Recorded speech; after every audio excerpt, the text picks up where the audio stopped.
Muy buenos días. Este es mi comentario acerca del Evangelio de San Marcos, el capítulo 1, y voy a comenzar con la misma introducción de este capítulo.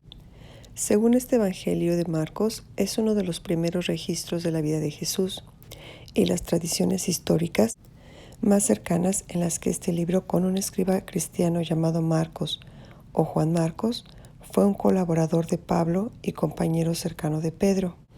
De hecho, un historiador de la Iglesia antigua llamado Papillas registra que Marcos había recolectado todo testimonio ocular y las memorias de Pedro y luego las acomodó en este registro. Pero Marcos no reunió al azar todas las piezas, sino que diseñó cuidadosamente la historia de Jesús en la primera línea del libro de Marcos. Marcos relata la historia de Jesús como un drama y lo divide en 3 actos. El primero sucede en Galilea y el tercero en Jerusalén. El segundo acto muestra a Jesús en el camino de un lugar a otro, y cada uno de los actos se enfoca en un tema repetido. En el primer acto, todo el mundo está asombrado por Jesús, y se preguntan quién es este Jesús. En el segundo acto, los discípulos están luchando por entender qué significa que Jesús es el Mesías. Y luego en el tercer acto vemos la sorprendente paradoja de cómo Jesús se convierte en el rey mesiánico. Marcos comienza con una cita de los antiguos profetas Isaías y Malaquías, quienes dijeron que Dios enviaría un mensajero a Israel para prepararlos para cuando Dios mismo venga y rescatará a su pueblo y se convierta en su rey. Esta cita es: He aquí, yo envío mi mensajero delante de ti, el cual preparará tu camino. Voz del que clama en el desierto: preparen el camino del Señor, hagan derechas sus sendas. Dice aquí en el capítulo 1 de Marcos, en el versículo 4, que Juan el Bautista apareció en el desierto, predicando el bautismo de arrepentimiento para el perdón de pecados. Lo que me llama mucho la atención es el versículo 3, cuando dice: voz del que clama en el desierto. Juan no inició esto en una plaza donde hay mucha gente, sino en un lugar donde no hay vida. Y fue allí donde la gente acudía. El versículo 5 dice: acudía a él toda la región de Judea y toda la gente de Jerusalén, confesando sus pecados, y eran bautizados por él en el río Jordán.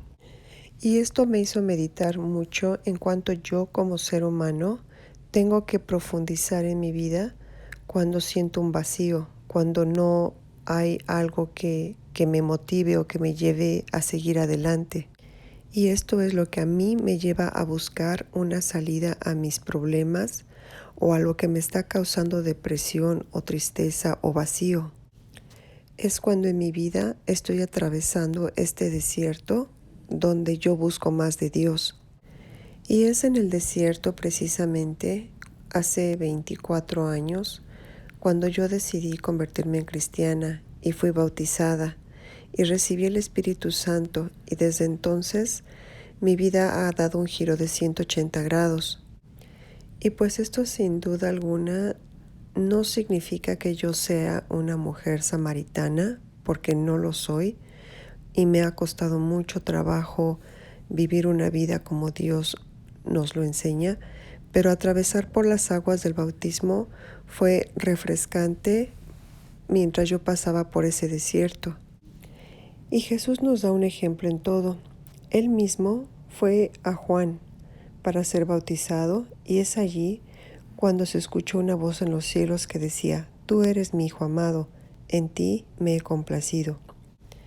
Pero enseguida el Espíritu lo impulsó a ir al desierto, y estuvo allí 40 días siendo tentado por Satanás, y estaba entre las fieras, y los ángeles le servían. Y pues yo he visto que así ha sido mi vida. Después del bautizo fui tentada de muchas situaciones, pero también he visto cómo Dios ha enviado a sus ángeles para que me ayuden en todo. Después de que Juan había sido encarcelado, Jesús vino a Galilea predicando el Evangelio de Dios, y decía: el tiempo se ha cumplido. Y decía: y el reino de Dios se ha acercado, arrepiéntanse y crean en el Evangelio. Jesús está continuando con la historia de las Escrituras del Antiguo Testamento sobre la operación de rescate de Dios para su mundo a través de Jesús, y está restaurándolo sobre el mundo a confrontar y derrotar el poder de la maldad sobre las vidas de las personas.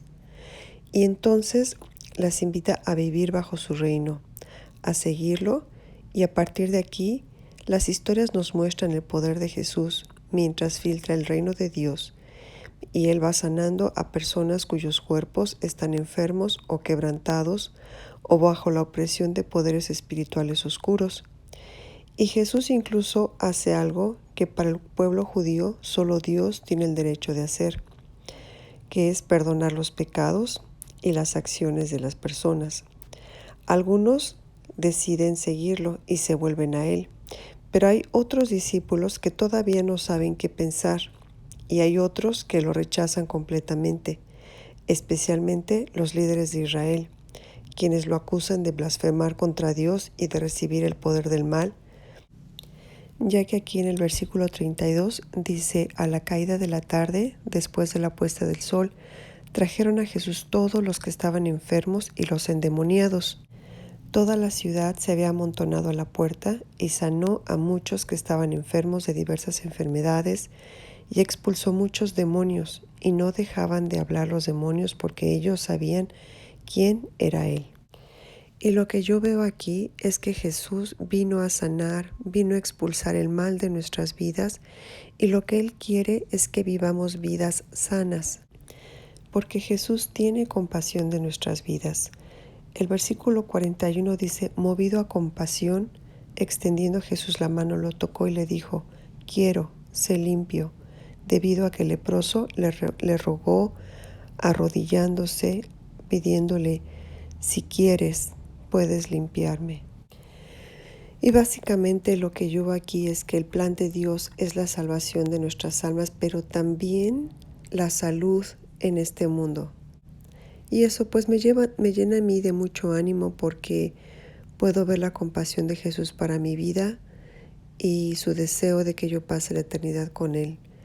Pues este es mi comentario por hoy. Muchas gracias y que tengan un bonito día.